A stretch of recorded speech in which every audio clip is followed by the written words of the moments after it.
Welcome to the Southwest Florida Online News Podcast, hosted by Angelina Asante. Hi, this is Angelina Asante. Welcome to this episode of Southwest Florida Online News and my review of the new Monk movie, Mr. Monk's Last Case, airing only on Peacock. I'm taking a departure from my regular no-spoiler movie review, so if you don't want spoilers about this movie, turn this episode off now. Mr. Monk and cast reunite when a murder personally affects America's greatest living, although retired, Detective Adrian Monk.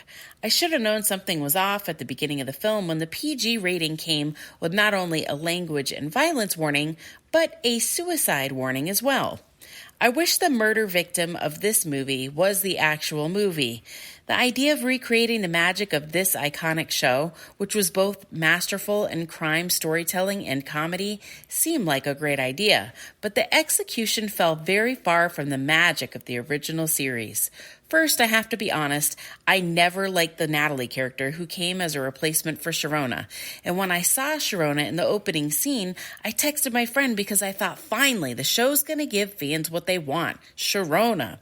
But that was short-lived when I realized they were just repeating the opening scene to the very first episode of the show. The next thing true fans of the series will realize is Monk's book agent in the movie is the angry flight attendant in Season 1, Episode 12, Mr. Monk in the Airplane. Aside from the drawn-out banter between the two, we're supposed to believe the publishing company asked for their advance on his book 10 years after they gave him a deal because he hasn't been able to write the book yet. Let's move beyond that unbelievable part.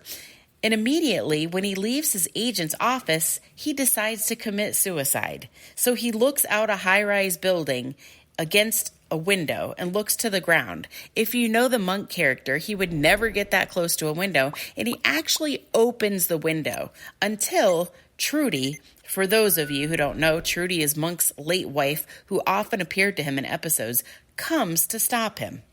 The relationship with Trudy's daughter is sweet, but the writers forgot who Monk is when he has to investigate a murder and just walks on a tall bridge several stories high without acknowledging his fear of heights. Other times the writers forget Monk are when he rolls around on grass and then he climbs on a rocket ship platform, again, forgetting his fear of getting dirty and heights.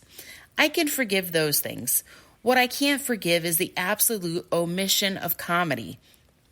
I scanned the reviews of this movie after I watched it and kept seeing comedy gold and lighthearted coming up as the same tired description from reviewers. I don't know what movie they're watching. I promise you this is not it. I feel like people are so tired of what is considered comedy and entertainment, they're embracing this inferior storytelling. I wondered if this was written during the writer's strike and absent of the writers who actually knew these characters. And I don't think suicide is lighthearted. I didn't understand why Randy and Natalie even showed up in this movie. It didn't make sense. The fact Monk's stepdaughter was not grieving the whole time, but smiling and trying to add levity after her fiancé was murdered didn't make sense either. Even worse was the suicide storyline woven throughout the whole movie, right till the end when Trudy appears again when Monk has 50 pills laid out in front of him to swallow.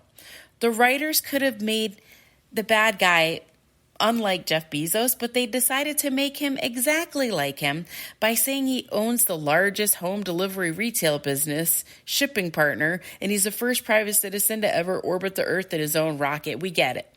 What I don't get is resurrecting this flawless show to this mediocrity. This is not the time where we need a story about a great character wanting to take his own life. Frankly, we never need a movie like that. This movie feels like an afterthought and is a massive disappointment, much like the new Frasier reboot. Hollywood is dead and fresh out of ideas. Too bad. I wish I had never watched this movie so I could have remembered Monk the way he was. Perfect.